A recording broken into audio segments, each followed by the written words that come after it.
देखें, difference of opinion किसी भी जिंदा माशरे की अलामत है, लेकिन उसके लिए डिफरेंस ऑफ ओपिनियन नहीं होना यार चाहिए अभी जो बम फोड़ अल्फाजों को ना लेना, इस अल्फाज की माना गलत निकलती चांडियो है साहब मैं आपकी बात को ही इनकी बढ़ा रहा हूं। हाँ, आप इनकी माना गलत है, ऐसे नहीं जो इस्तेमाल बम करो ना। फोड़ता है उसके लिए हाँ, कोई ऐसे नहीं मैं जो इस्तेमाल आपको करें अर्ज कर रहा हूं गलत। वो ये है, जो बच्चों को मारता जी है हाँ, उसके लिए कोई उसमें भाग क्या नहीं। बात? मलिक साहब जो क्या मैं है आपको यार? अर्ज कर रहा हूं वो ये है कि डिफरेंस ऑफ ओपिनियन को बुनियाद बना के फिर रियासत को अटैक करना, रियासत के इदारों को अटैक करना, बहरहाल इसकी किसी मुआशरे में, सिर्फ पाकिस्तान में नहीं, कोई मुल्क इसकी इजाज़त नहीं देता।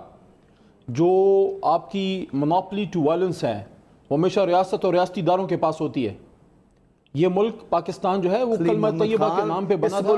इस मुल्क में कोई भी ऐसी सियासी पार्टी नहीं है, चांडियो साहब, कोई तो भी फिर नहीं, मेरी इसमें जान मैं इस समझता हूं मामले में वक्त आ गया है, क्लियर है सारे वक्त आ लोग। गया है कि हम इस बात पे भी फैसला कर लें कि वो कौन कौन से इश्यूज हैं जिसमें सियासतदानों ने आपस में सियासत करनी है, ठीक है, और वो कौन से इश्यूज हैं अच्छी जहां बात पे हमने लकीर खींच के बात करने की नहीं, इससे आगे हम सब एक हैं।